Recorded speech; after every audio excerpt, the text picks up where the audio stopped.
Warahmatullahi wabarakatuh. Perkenalkan, saya Sinta Oktaviana, NIM 039, kelas A dari Fakultas Perikanan dan Kelautan Universitas Erlangga. Nah, di sini saya akan menjelaskan tentang video dari film Cestoda.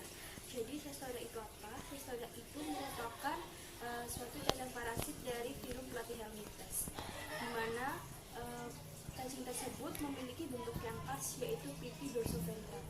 Selain bentuknya pipi dorsoventral, dia juga memiliki bentuk seperti pita, atau sering disebut dengan cacing pita. Dan cacing ini termasuk endoparasit pada vertebrata. Bisa dilihat adalah morfologi dari Dipilobothrium latum seperti gambar ini, memiliki proboscis di mana itulah bagian dari anterior yang memanjang. Kemudian ada ovari dan juga ada testes karena dia sifatnya hermaprodit. Jadi pada individu ada dua kelamin. Nah, kemudian ada frontal glandus sebagai kelenjar dari cacing ini. Kemudian panjangnya itu mencapai 2-10 meter untuk yang dewasa. Memiliki 3000 segmen, yaitu warnanya kuning keabu-abuan dan gelap. Setelah itu skoleknya memanjang, ukurannya 2-3 mm. Memiliki botridia yang khas di bagian dorsal maupun ventral. Kemudian proklotidnya lebar dan dorsolateralnya itu ada testis, proklotid dan vas deferens. Dan plerocercoidnya ukurannya 1-2 cm x 4-6 cm. Seperti itu.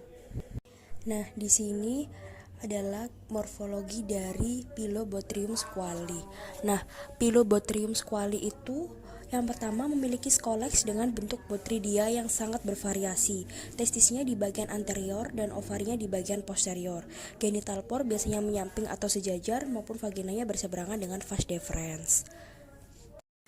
Nah, siklus hidup Cestoda ini yang pertama telur yang dikeluarkan oleh inang definitif melalui feses. Kemudian telur itu jatuh di perairan, berkembang menjadi korasidium atau korasidia yang mencari inang pertama, yaitu adalah kopepod.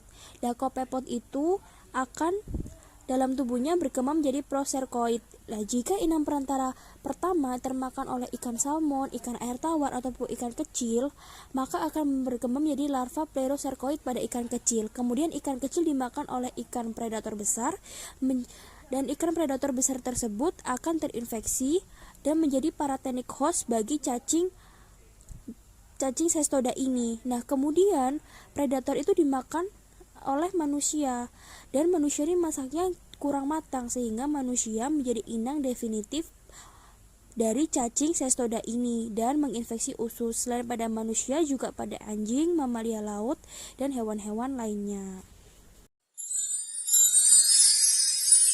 Nah, di sini saya akan menjelaskan tentang siklus hidup dari Pilobothrium squali. Sebenarnya siklus hidup dari Pilobothrium itu belum diketahui dengan jelas, tapi beberapa buku menyatakan gambaran umumnya seperti ini. Jadi dari telur yang menetas akan menjadi korasidium, di mana korasidium ini akan tertelan krustasea kecil akan mengandung larva proserkoid. Kemudian proserkoid itu tertelan ikan kecil dan krustasea yang besar mengandung larva plerocercoid. Nah, plerocercoid itu ditemukan pada invertebrata laut, moluska, krustasea yang lebih besar dan ikan-ikan kecil.